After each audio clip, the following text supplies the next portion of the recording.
Hello viewers, this is your SSK and today we have an interesting story from Chandamama. And the name of the story is Who Owes Who? Chandrasen was the village money lender. He lent money with a smile, and the poor borrowers who knew next to nothing but such things as compound interest slowly came to a dismal realization that interest they had to pay come to a lot more than the money they had borrowed. In the same village was a tall, hard-headed farmer named Bhimo, who, sick of hearing so many tales of Chandrasen's greed, decided to teach the moneylender a lesson. Waiting till a festival day when the village street would be thronged with people, Bhimo went up to Chandrasen's stall and quietly asked the moneylender for a loan of 100 rupees.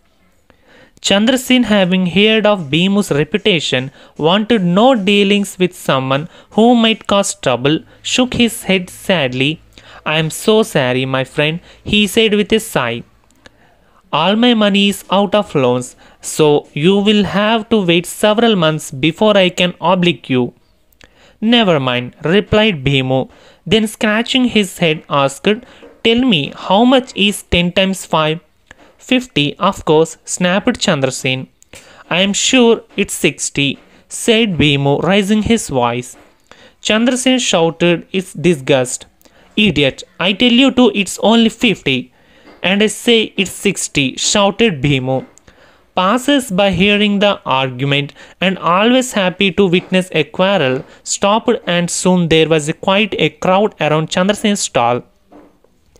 Turning to the crowd, Bhimu cried desperately, "What injustice! This avaricious moneylender owes me 60 rupees. Now he swears he only owes me 50. You rogue!" Chandrasen shouted, shaking his fist at Bhimu. "I don't not owe you any money." That's not true," shouted a voice from the crowd. "We all heard you tell this man it was 50, not 60. Chandrasen threw up his arms in despair, but before he could utter a word, Bhimu said heartily, "I am a poor man, so pay me the 50 rupees you say you owe." "That's right, pay up," shouted more than one voice from the crowd, which was now beginning to look menacing. Chandrasen, scared by the threatening attitude of the crowd, roughly counted out 50 rupees, which Bhimu quickly gathered up and went off cackling to himself. Chandrasen sat and pondering over his loss. Maybe, he thought, if I was not so hard on borrowers, people like Bhimu would not want to cheat me in turn. So, in future, I had better loan money at more reasonable rates of interest.